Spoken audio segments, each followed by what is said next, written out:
Hello, my name is Chloe J.D. Monterrey, and I am the representative of Group 1 IT-13. And we're gonna discuss today is about discovering computers.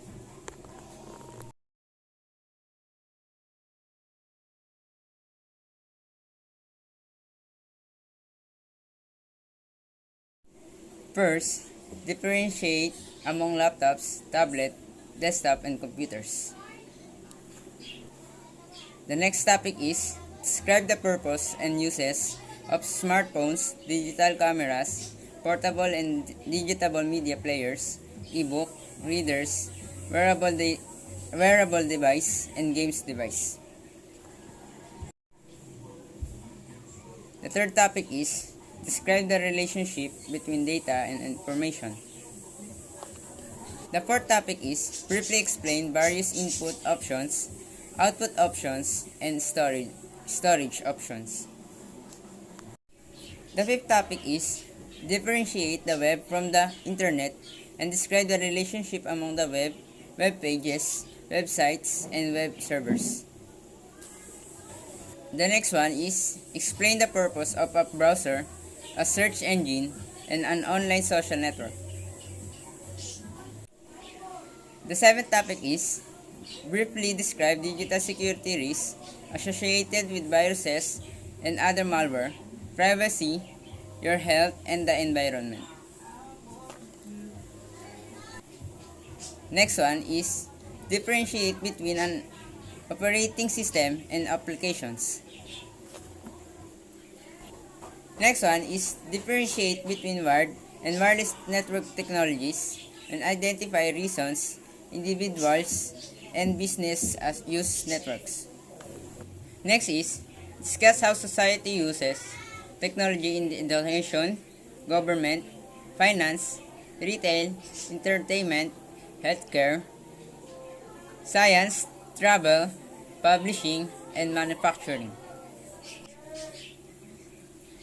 And the last topic is identify technology used by home users, small home office users, mobile users, power users, and enterprise users. Today's technology, computers, devices, and the web.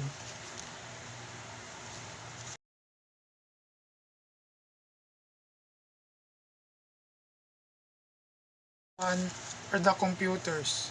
It is an electronic device for storing and processing data, typically in binary form, according to instructions given to it in a middle variable program. It contains many electronic, and mechanical components known as hardware. Computer comes from the word compute, which means to calculate.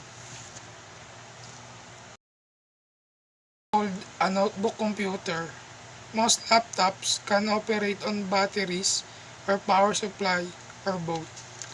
It is a computer that is portable and suitable for use while traveling.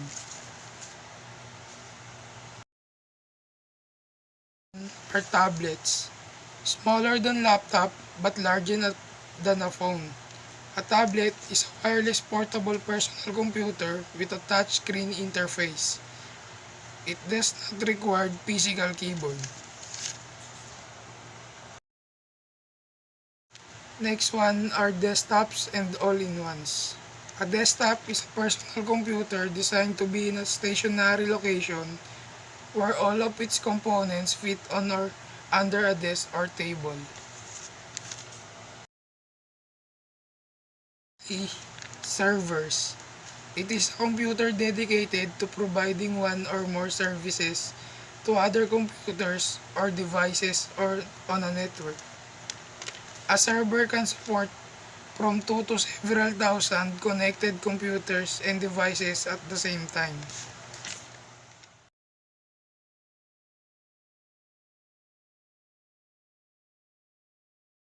This is Chrissy Angie Garcia. The topic that was given to me is data and information, input and input devices. So let's start with data and information. Computer process data into information and often store data and install information for future use. Well, let me give you some explanation for us to better understand the topic that I am saying and for me to share the knowledge that I gain also.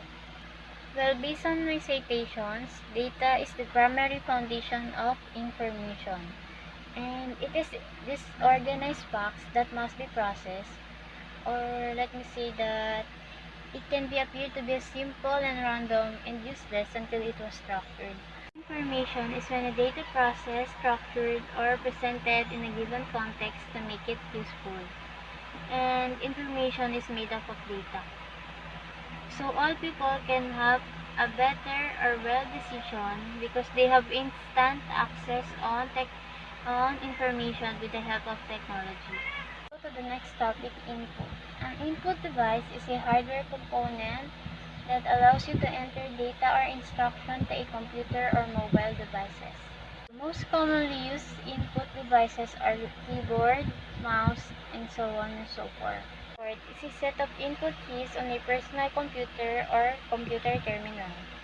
A keyboard is a commonly used input devices on a computer. Keyboard is like an electric typewriter. It is made up of buttons for us to create a symbol, number, or letters, and some other functions. Some keyboards are mechanical keyboards and some keyboards are membrane keys. Pointing tools.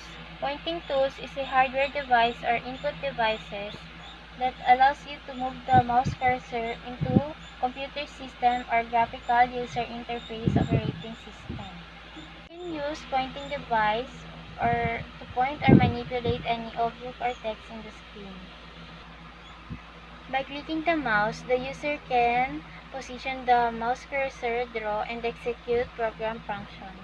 Voice and videos input. A device in which speech is used to input data or system commands directly into a system. The most commonly used input device are webcam and microphone. Webcam. Webcam is a video camera that streams an image or an video. Webcam is the reason why we see the people we are talking to. And we can see the people that are far from us with the help of webcam. So next, microphone. Microphone is the device that captures audio.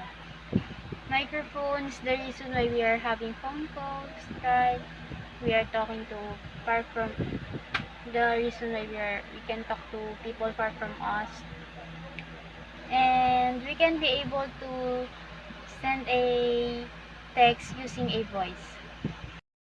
Scanners scan codes, text, or visual features straight into a computer or computer system using a laser beam. This is the one we use if we need to input our 2x2 picture into a resume that use we create online. The we scan the picture so that we can input the picture into computer.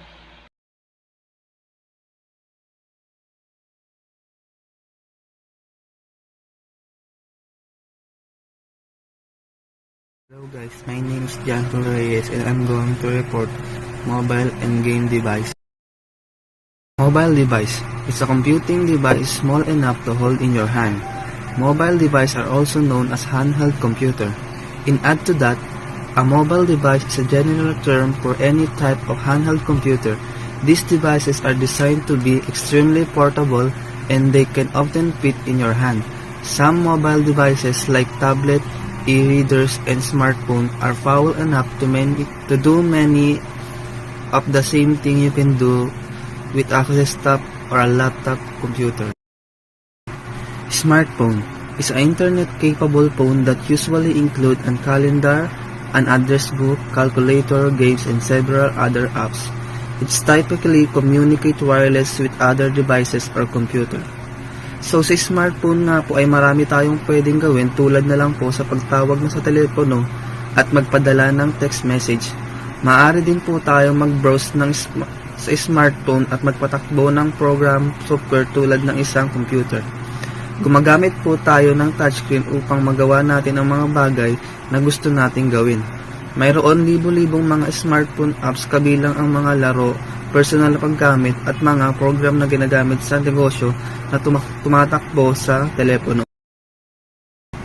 Digital camera. It is a device that allow you to take photo and store the photograph image digitally. Plenty digital camera also have built GPS, giving them the capability to record the exact location where a photo was taken and store these details with the photo. Ang digital camera ay kumukuha ng mga litrato sa digital memory. Gayunpaman, hindi katulad ng mga film camera, ang mga digital camera ay maaaring magpakita ng mga picture sa isang screen kaagad. Pagkatapos makuhanan at mag-store at magtanggal ng mga picture mula sa memory, maaaring ang mga digital camera ay maaari ring mag-record ng mga video. Portable and digital media player. It is a mobile device which you can store, organize, play or view digital that includes music, photos, and videos, also called MP3 player. It is a device that streams content from the internet or computer to a TV. Sa gayon, ang portable media player ay nagbibigay daan sa atin upang makinig sa music, tumingin ng mga picture at manood ng video. Sa portable media player po ay gumagamit tayo ng earphone upang makapakinig ng music o kaya ng video. May iba't ibang klase din po ang portable media player, yung ibang gumagamit ng touchscreen upang maka-operate natin ito. At yung iba po ay pads ang ginagamit upang mag-operate nito.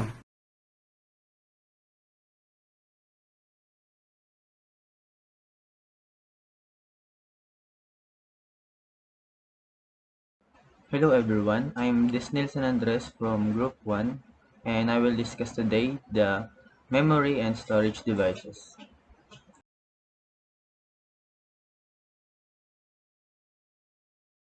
Memory consists of electronic components that stores instructions waiting to be executed and the data needed by those instructions. A storage device records or retrieves items to and from storage media.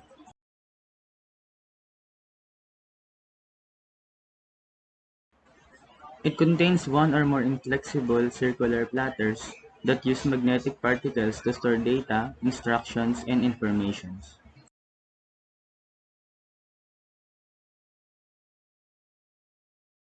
A storage device that typically uses flash memory to store data, instructions, and information.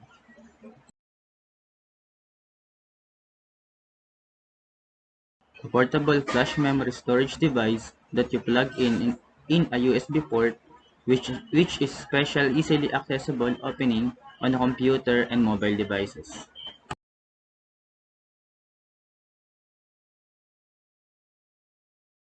Memory consists of electronic components that stores instructions waiting to be executed and the data needed by those instructions.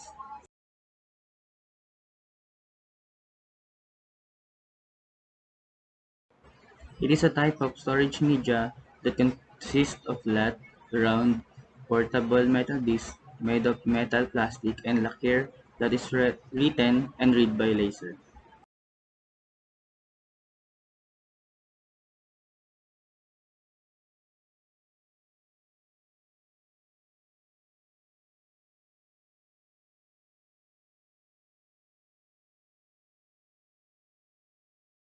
Memory and storage. Storage and memory both refer to a computer's internal storage space, but they fulfill very different roles. Ang storage po, yun po yung mahawak sa lahat ng data, lahat ng files, lahat ng instruction para gumana po ng isang computer. At para magawa naman po ng users lahat ng kailangan niyang gawin. Memory, referred as to random access memory or RAM, is a temporary data access. When a computer boots, it loads the data an application needed from storage into RAM. When turns off, the files return to storage. Yung RAM po, yung nagre-record ng lahat ng ginagawa ng user sa computer. Pero ang pinagkaiba nga lang nila, yung storage, hindi siya nawawala. Hindi nawawala yung data na in-input ng user. Unlike sa RAM, kapag halimbawa pinatay na po ng user yung computer, lahat ng ginawa niya, mabubura, mawawala, unless na isave niya ito dun sa storage device na gamit niya po. Hard disk drive is a data storage device that uses magnetic storage to store and retrieve digital information using one or more rigid, rapidly rotating disk coated with magnetic material. Yung hard disk drive ko common na makikita natin ito sa mga computers, mga laptops. Ito yung rectangle box na merong isang disk, kaya nga po hard disk drive ang tawag, na umiikot sa loob po nito. Doon po nag-i-store ng data ang user po. Solid state drive or SSD is a storage device that typically uses flash memory to store data, instructions, and information. Flash memory contains no moving parts, making it more durable and shock resistant than other types of media. For this reason, manufacturers typically offers SSD as an option instead of hard disk in their laptops, tablets, and desktops. Ang SSD naman po, o ang solid state drive, mas maliit siya compared din sa hard disk drive, pero mas matibay, mas durable siya, mas mabilis siya kaysa sa hard disk drive. Kasi yung hard disk drive, merong moving parts siya sa loob. Yun nga, sabi ko kanina, yung disk niya sa loob na umiikot. Dito sa solid state drive, yung SSD, walang moving parts siya. Kaya kahit bumagsak siya, okay lang, hindi siya masira. External hard drive. An external hard drive is a separate, portable, freestanding hard disk or SSD that usually connects to a computer with a cable. Ang external hard disk drive naman po, para lang siyang hard disk drive pero nakalabas siya sa computer. Madalas to ginagamit kapag halimbawa napuno na yung computer o kaya mag-i-store ng mga movies, ng mga games o ng mga files na hindi na kaya ng computer o ng hard disk drive sa loob ng computer. Yung hard disk drive, hindi lang natin siya pwedeng gamitin sa computer, pwede rin natin siyang gamitin sa mga cellphones, yun, sa tablets, yun. USB flash drives. A USB flash drive, a portable flash memory storage device that you plug in a USB port, which is a specially easily accessible opening on a computer or mobile device. USB flash drives are convenient for mobile users because they are small and lightweight enough to be transported on a keychain or in a pocket. Yung USB, common na po sa atin yun. Madalas natin ginagamit yun. Lalo na halimbawa merong tayong mga data na kailangan hingin o kailangan hiramin sa ibang student, sa prof, gumagamit tayo ng USB para makuha yon. Yun, madalas na-encounter yun kapag thesis, ganun, kailangan ng copy ng isang student, gumagamit tayo ng USB, tinatawag. Memory cards. A memory card is a removable flash memory, usually no bigger than 1.5 inches in height or width, that you insert and remove from a slot in a computer or mobile device. So, yung memory card po, usually makikita natin yun sa mga cellphone natin, sa mga tablets, yun. Ginagamit to pang store ng mga photos, mga videos, musics na sa cellphone natin po. Optical disc.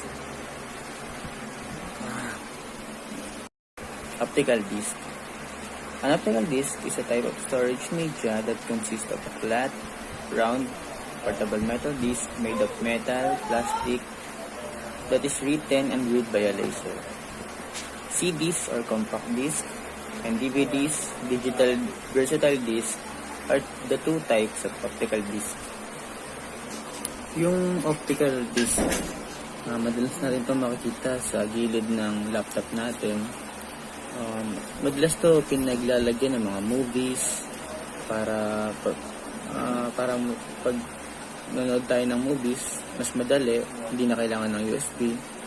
Pero pwede na rin itong pasukan ng mga data natin, ng mga photos, kahit anong data na gusto niya ipasok doon. Cloud storage is an internet service that provides remote storage to computer users. Ang example po ng cloud storage, yung mga Google Drive, iCloud, iDrive, yun. Imbis na gamitin natin yung mga hard disk drive, external hard disk drive, mga SSD, memory card or USB flash drive, mas madaling gumamit ng cloud storage po. Kasi mas madali natin masasave po doon. Madali din natin makukuha o madadownload ulit yung data para magamit po natin ulit yung data na ginawa po natin. Madalas ginagamit natin itong cloud storage para pang backup natin ng mga photos, mga videos natin. Yung alam natin pwedeng mabura sa computer o kaya sa cellphone natin, binabackup natin gamit yung mga cloud storage. Kasi unlike po dun sa mga hard disk drive, sa mga USB, sa memory card, pag nasira kasi yon, pwedeng mawala lahat ng files na sinave po natin doon. Pero sa cloud storage, hindi po siya magagalaw unless na i-delete po siya ng user.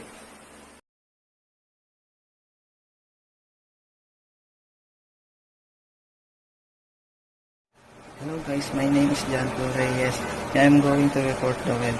The World Wide Web, or for short, web, is a global library of information available to anyone who's connected to internet. The web consists of a worldwide collection of electronic documents.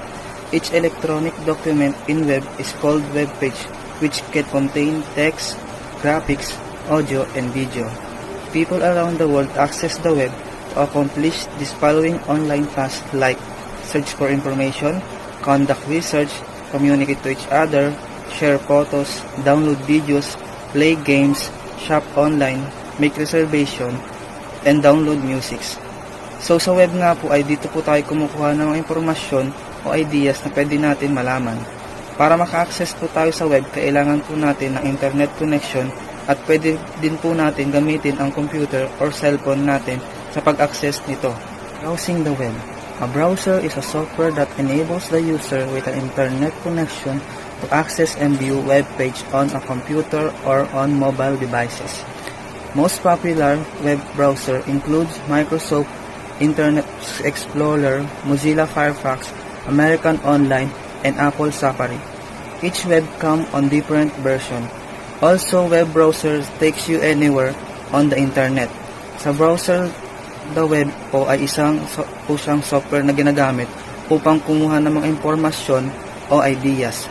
Ang browsing the web ay kadalasang ginagamit for displaying at maka-access sa website na gusto mo. Searching the web. People use the internet mostly to look at specific information such as text, photograph, music, and videos. The search engine is software finds website, web page, videos, news, map, and other information related to a specific topic. The searching the web po ay isang siyang search engine na kung saan pwede kang mag-type ng idea or information na gusto mong malaman. Halimbawa na lang po ay Google. Pwede kang mag-search ng ideas na gusto mong makuha tulad ng weather, ngayon, location na gusto mong mapuntahan at iba pa. Online social network is also called a social networking site. It's a website that encourages members in its online community to share their ideas, interests, photos, stories, music, and videos with other registered users. Company also utilize social media to build brand awareness, market product and services, and respond to customer question and concern. Ang social network ay isang social media platform kung saan pwede kang mag-share ng mga gusto mong i-share tulad ng photos, video at iba pa. Ang mga halimbawa ng online social network ay Facebook, Twitter at Instagram. Yung mga ibang online social media network ay walang specialized audience. Halimbawa, photo sharing site. Ang pwede mo lang i-share ay ang photo mo at ang album mo. Di ka pwedeng mag-share dito ng mga videos. Internet communication. Sharing information over the internet is referred to as internet-based communication. The internet provides a variety of communication options from instant messaging to phone and videos chat. You may save a lot of time, money by using digital communication. Internet communication ay dito po tayo nang ipag-communicate sa ibang tao through video call or type. Halimbawa nito ay Messenger, Facebook, and Twitter. Tulad na nga lang po ngayon, may pandemic tayo, hindi na po natin nakakausap ang mga kaibigan natin o kamag-anak kasi po bawal po tayong lumabas. Kaya gumagamit po tayo ng messenger upang makausap natin sila.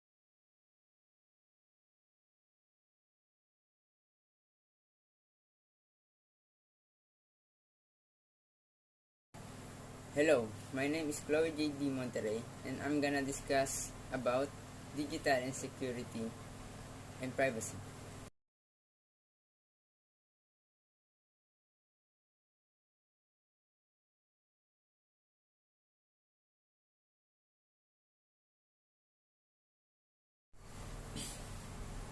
Security is about the safeguarding of data, whereas privacy is about the safeguarding of user's identity.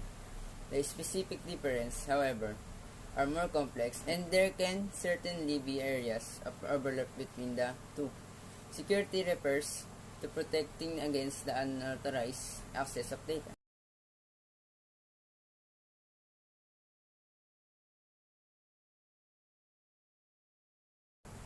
Well, there are many kinds of threats that you can find, but the most common issue are hacking and malware.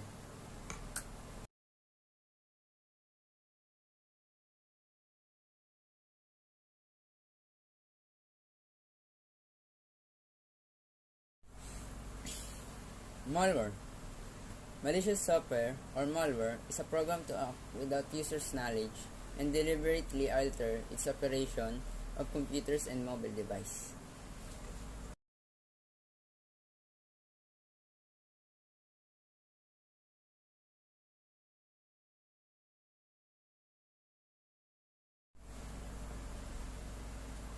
Adware.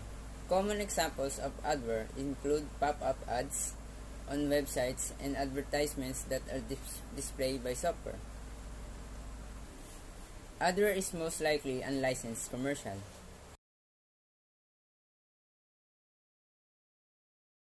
Ransomware. Most advanced ransomware examples, Krypton Locker. Krypton Locker is known for encrypting the user's files and requires a payment later auto opening.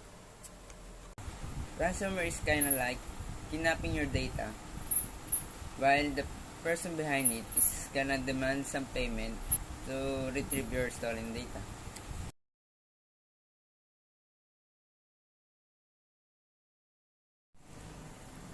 An example of spyware is an adware software program that records a user's keystroke on online advertisement and report them to a research or ad firm.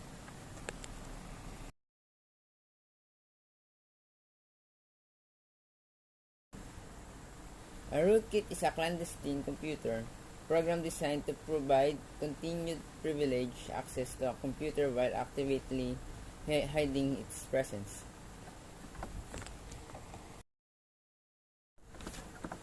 While spyware is recording everything you're done, rootkit is hiding its presence to meddle your program or some data on your computer.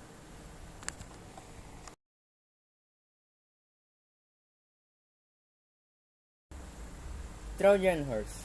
A Trojan horse or Trojan is a type of malware that is often disguised as a legitimate software.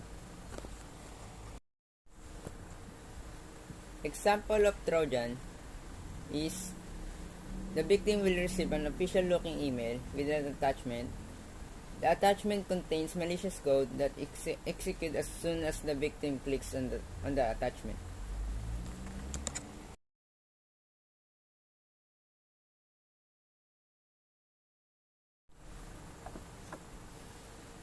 Computer virus. A computer virus is a type of computer program that, when executed, replicates itself by modifying other computer programs and inserting its own code.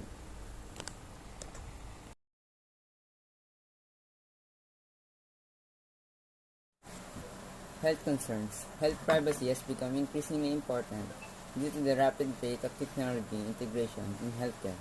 New technologies, such as mobile apps and devices, can track substantially large amounts of information about a patient than ever before and put in an easy-to-access place such as a cloud-based service. For example, like 911, to call for an aid to those who had an emergency.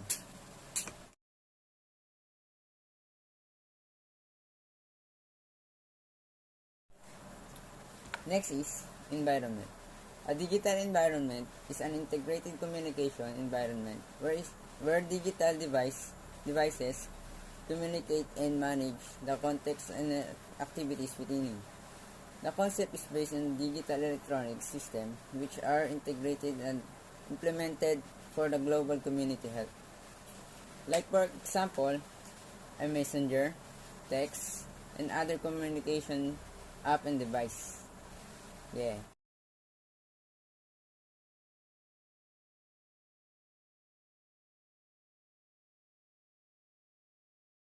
Hello guys, my name is Angel De Castro and my topic is program and apps. Software, also called the program, consists of series of related instructions organized for a common purpose that tells the computer what tasks to perform and how to perform them. Two categories of software are system software and application software.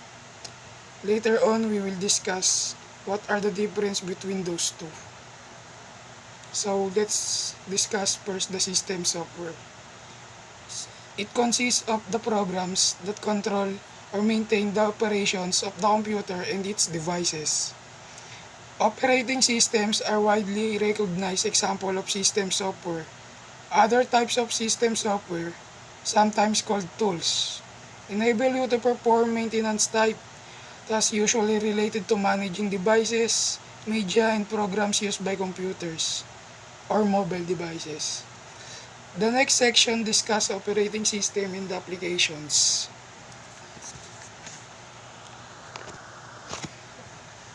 Operating system. It is a set of programs that coordinates all the activities among computer or mobile devices. It performs all the basic tasks like file management, memory management, process management, handling input and output, and controlling peripheral devices such as disk drives and printers. Here are the examples of operating systems. Android for mobile device or tablets. iOS for Apple. Mac OS also product of Apple, maybe. So, Windows for the desktop or laptop. So, if your device doesn't have an operating system, your device will not boot. So, it's the most essential program of one's device or computer. These applications are an app for short. It consists of programs designed to make users more productive or assist them with personal tasks. So, bawat applications may specific task po. You want to, gusto mo makipagchismisan, may Telegram, may Messenger. Pwede kang gumamit ng FB or Twitter, Instagram. So, gusto mong magganap ng collab life, meron pong Lit Match, Bumble, Omegle, Tinder. So, gusto mong gumawa ng assignment, love letter, excuse letter, um, basta yun, may Microsoft Word po tayo para dyan. Gusto mo gumawa ng visual aids, may PowerPoint presentation by Microsoft ulit. Gusto mong mag-record ng grades, mag-compute, may Microsoft Excel. So, applications include programs stored on a computer as well as those on mobile device or delivered to your device over the internet. A desktop app is an application stored on a computer. A web app is an application stored on a web server that you access through a browser. A mobile app is an application you download from a mobile device's app store or other location on the internet to a smartphone or other mobile device. Some applications are available as both a web app and a mobile app. In this case, you typically can sync or match the data and activity between the web app and the mobile app, which is later discussed in this report. Installing and running programs is the process of setting up the program to work with a computer or mobile device, printer, and other hardware. When you buy a computer or mobile device, it usually has some software, such as an operating system. So as I said earlier, operating system is essential because if you don't have an operating system on your device will not boot. Easy as that. Pre-installed on its internal media so that you can use the computer or mobile device the first time you turn it on. So, installed operating systems often include applications such as a browser, media player, and calculator. To use additional desktop apps on a computer, you usually need to install the software. Mobile apps typically install automatically after you transfer the apps file to your mobile device from its website. You usually don't need to install web apps before you can run them. Once installed, you run a program so that you can interact with it. When you instruct a computer or mobile device to run a program, the computer or mobile device loads it, which means the program's instructions are copied from storage to memory. Once in a memory, the computer or mobile device can carry out or execute the instructions in the program so that you can use it. You interact with the program through its user interface. The user interface controls how you enter data and instructions, and how information is displayed on the screen. Often you work with icons or tiles, which are miniature images that link to program, media, documents, or other objects.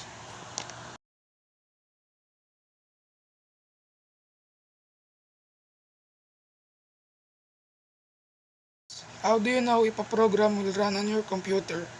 When you buy a computer, you can find the list of the computer's specifications on the box, the manufacturer's website, or the order summary. Similarly, when you buy software, the box or the product's website will list specifications and minimum requirements for memory, speed, and more. Your computer's specifications should be the same or greater than the software specifications. Ensure the software will run on your computer before making a purchase because many retailers will not allow you to return software. So guys, kung bibili po tayo ng software, halimbawa natin is laro na lang, laro. Binibili din po yung mga laro, di ba? May mga requirements po sila para mag-run sa ating device or computer. So halimbawa na ito, mga laro na lang ay esports games yan. May mga requirements po sila. Ang halimbawa, CPU, Intel Core 2, tapos memory, 4 gigs of RAM, tapos operating system, Windows 7 or higher. So, ayun guys, kailangan yung specs ng computer natin is parehas sa kanila or mas mataas sa hinihingi nila para mag-run. Dahil kung hindi po, pwede po siyang hindi nyo magamit or malaro or masasayang lang din po yung pera or oras natin. So, kailangan pag bibili po tayo ng software, siguraduhin natin na may install po natin siya sa computer natin.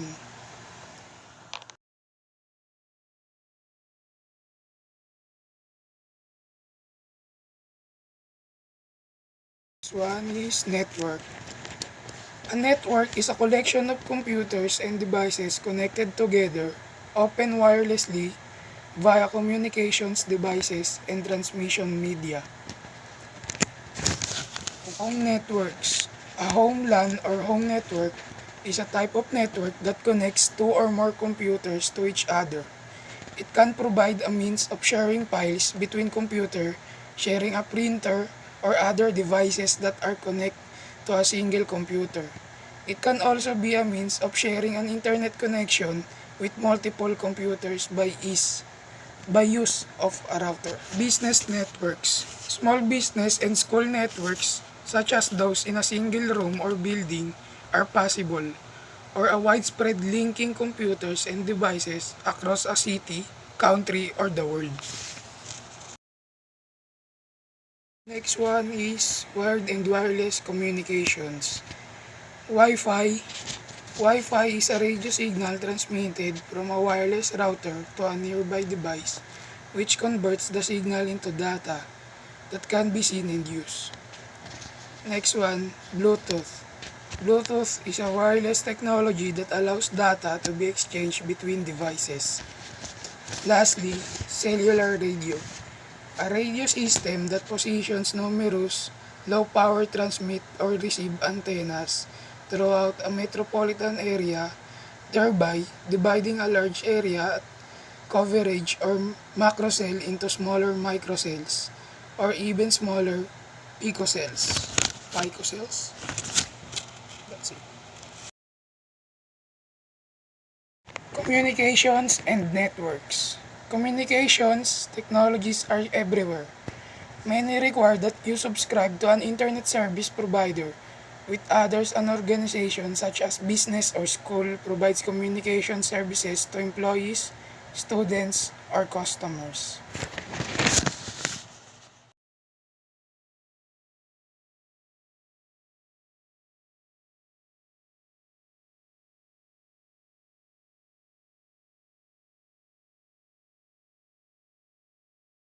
Technology used in digital learning. Well, technology is very useful because we can still study even if we are in pandemic. And also, this is a lot of help because we can, even if we have an assignment, we can search it on Google. And today, massive amounts of information such as books, audio, video, or photos are available at just one click through the internet. It provides fun opportunities of what they learn. So enables students to deepen their understanding of their difficult concepts.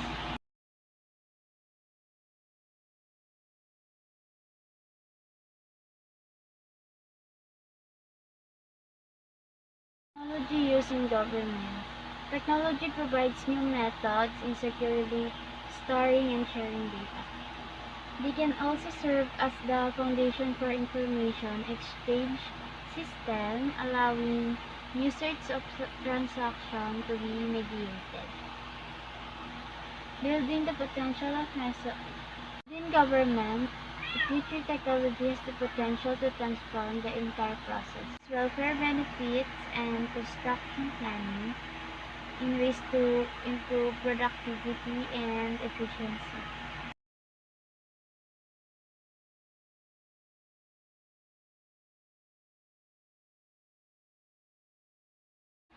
Technology used in finance.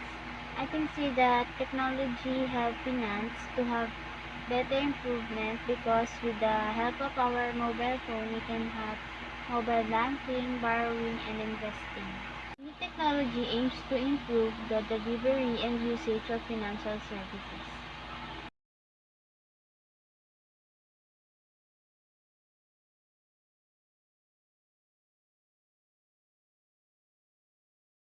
Technology used in retail.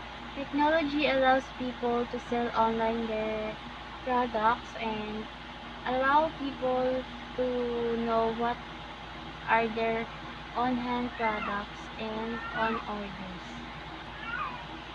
and how many items you have received and sold. Also, with the help of technology, retail sellers can know the feedback of the customer in the comment section or chats. And with the help of technology, even if we are in the house, we can sell or buy any products.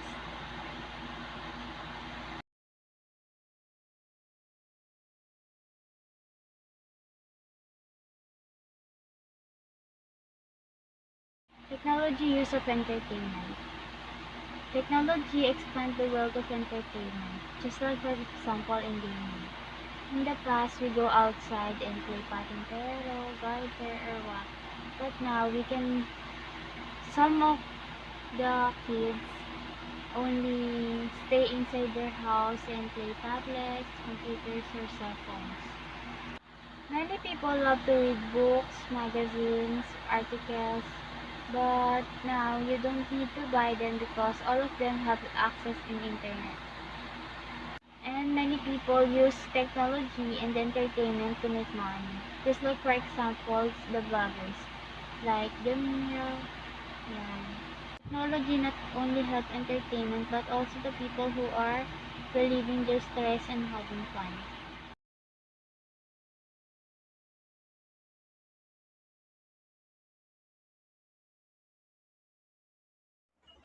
A home user is any person who spends time using technology at home.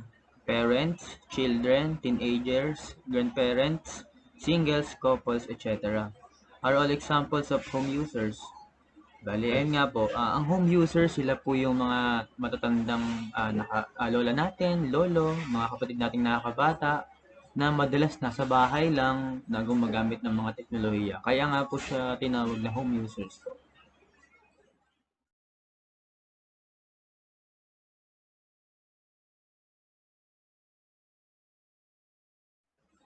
A small home office users includes employees of companies with fewer than 50 employees, as well as the self-employed who works from home.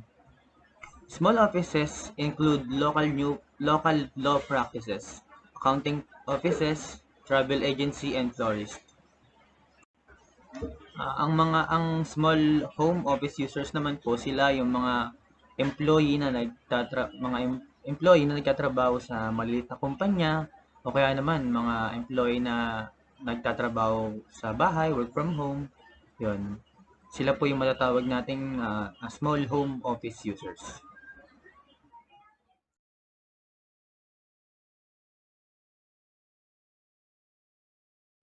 Technology users. Every day, people around the world use various technologies at home, at work, and at school, depending on the hardware, software, and communication requirements. These are these users generally can be classified in one or five categories. Keep in mind that a single user may fall into more than one category. So, ayun nga po, lahat ng mga taong gumagamit ng technology, gaya ng tablet, ng cellphone, ng laptop, or kahit anumang teknolohiya, ay masasama natin o matatawag nating technology users. I-discuss ko yung iba't ibang technology users at makikita nyo kung saan ba kayo category na bibilang.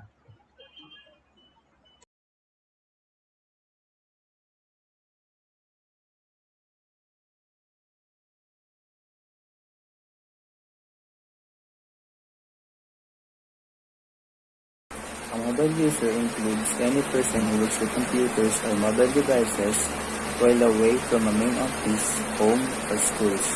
Examples of mobile users are rail representatives, real estate agents, insurance agents, meter readers, package delivery people, journalists, consultants, and students. Ang mga mobile user po, sila po yung mga user na kayang gamitin yung mga mobile or mga laptops nila nang wala sila sa main office or sa schools.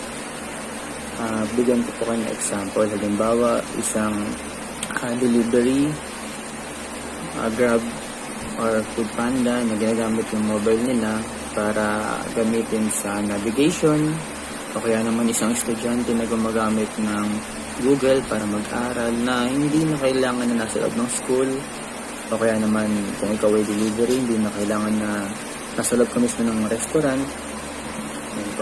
Yun po yung mga example ng mga mobile users. A power user is a user who requires the capabilities of a powerful computer.